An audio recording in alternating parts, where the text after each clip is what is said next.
Selma लगरलॉफ की ये कहानी है तो एक परी कथा जैसी, लेकिन ये हमें इंसान के अंदर की अच्छाई और एक बहुत ही गहरे सवाल के बारे में सोचने पर मजबूर कर देती है। ये कहानी है एक बदलाव की।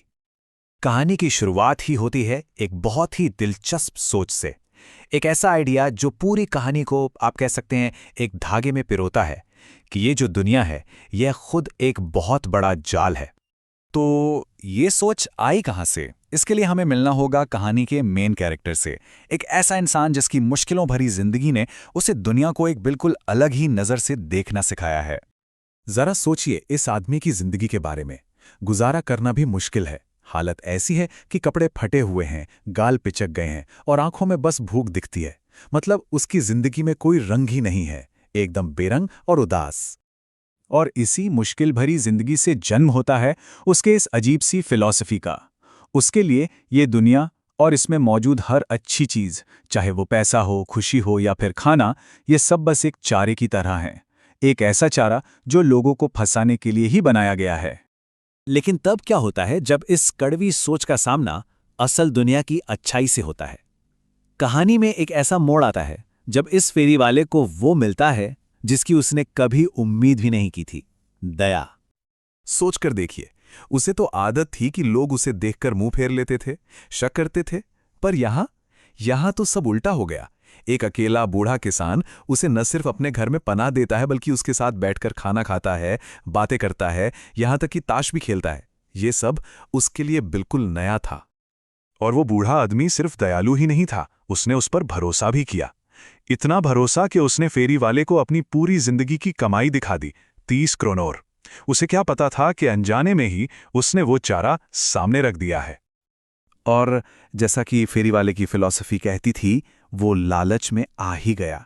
अगले ही दिन वो वापस गया, खिड़की तोड़ी और वो पैसे चुरा लिए। एक तरह से उसने खुद के विश्वास को ही सही साबित कर दिया कि हाँ, दुनिया एक जाल है, और वो खुद को चारा उठाने से रोक नहीं पाया। पर उसे ये अंदाजा नहीं था कि चारा चुराकर वो खुद ही उस जाल में फंसने जा रहा है। चोरी करने के बाद उसकी आज़ादी छिन जाती है। वो सिर्फ बाहर से ही नहीं बल्कि अंदर से भी कैद हो जाता है। जब वो चोरी के पैसों के साथ जंगल में रास्ता भटक जाता है, तब उसे ये खौफनाक एहसास होता है। उसे लगता है कि अरे, वो तो खुद अपने ही बनाए जाल में फंस गया है।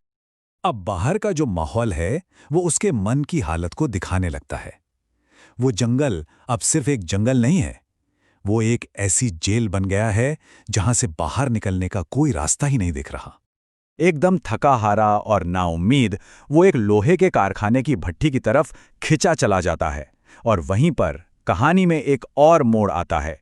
कारखाने का मालिक उसे गलती से अपना कोई पुराना फौजी दोस्त कैप्टन वॉन स्टाहेल समझ बैठता है। और बस यही गलतफहमी कहानी को एक बिल्कुल नई दिशा दे देती है। फेरी वाला तो मालिक के साथ जाने से मना कर देता है, तो मालिक अपनी बेटी एडला को उसे लेने के लिए भेजता है। उसे क्या पता था कि ये एक ऐसा फैसला था जो सब कुछ बदलने वाला था। एडला वो अपने पिता जैसी बिल्कुल नहीं है। वो फेरी वाले के फटे कपड़ों के आर पार देखती है। उसे उस आदमी के अंदर का डर, उसकी थकान दिखाई देती है, और वो उसे बहुत ही हमदर्दी से देखती है। और फिर एडला उससे एक वादा करती है जो फेरी वाले के लिए सब कुछ बदल देता है। वो कहती है कि वो जितनी आज़ादी से आया है उतनी ही आज़ादी से जा भी सकेगा। सोचिए, जिंदगी में पहली बार उसे कोई सुरक्षा और सम्मान दे रहा था। एडला की नज़रों में वो कोई चोर या आवारा नहीं था, वो एक कैप्टन था, एक मेहमान था। अगले दिन जब सच सबके सामने आता है तो मालिक का तो गुस्से से पारा चढ़ जाता है। लेकिन एडला बीच में आ जाती है। वो जोर देकर कहती है कि जिस इंसान को हमने क्रिसमस पे घर आने का वादा किया है उसे हम ऐसे नहीं भगा सकते, फिर चाहे वो कोई भी हो। ये एक असाधारण दया थी। एडला के बस इसी एक कदम ने फेरी वाले को अंदर तक झकझोर कर रख दिया। और यहीं से कहानी अपने सबसे दमदार मोड़ पर पहुंचती है, जहां हम देखते हैं कि कैसे एक इंसान सच में बदल सकता है। जाने से पहले वो एक तोहफा छोड़कर जाता है, एक छोटी सी चूहेदानी। और उस चूहेदानी के अंदर चोरी किए हुए वो 30 क्रोनोर रखे थे, और साथ में एक खत भी था। ये उसकी तरफ से अपनी गलती को सुधारने की एक कोशिश थी। देखिए, एडला ने उसके साथ एक कैप्टन की तरह बर्ताव किया है ना, और उसी सम्मान ने उसे हिम्मत दी कि वो भी एक कैप्टन की तरह पेश आए। वो अब जाल में फंसा कोई चूहा नहीं रहा था। उसका जो आखिरी खत है वो इस पूरे बदलाव को बहुत खूबसूरती से बताता है। वो मानता है कि अगर एडला ने उसे एक कैप्टन का दर्जा न दिया होता तो वो हमेशा के लिए दुनिया की इस चूहेदानी में फंस कर रह जाता। एडला की अच्छाई ने ही उसे खुद को साफ करने की ताकत दी। उसने अपनी पहचान एक कैप्टन के रूप में चुनी जो इज्जत और अच्छाई का प्रतीक था। तो आखिर में ये कहानी हमें इसी सवाल के साथ छोड़ जाती है।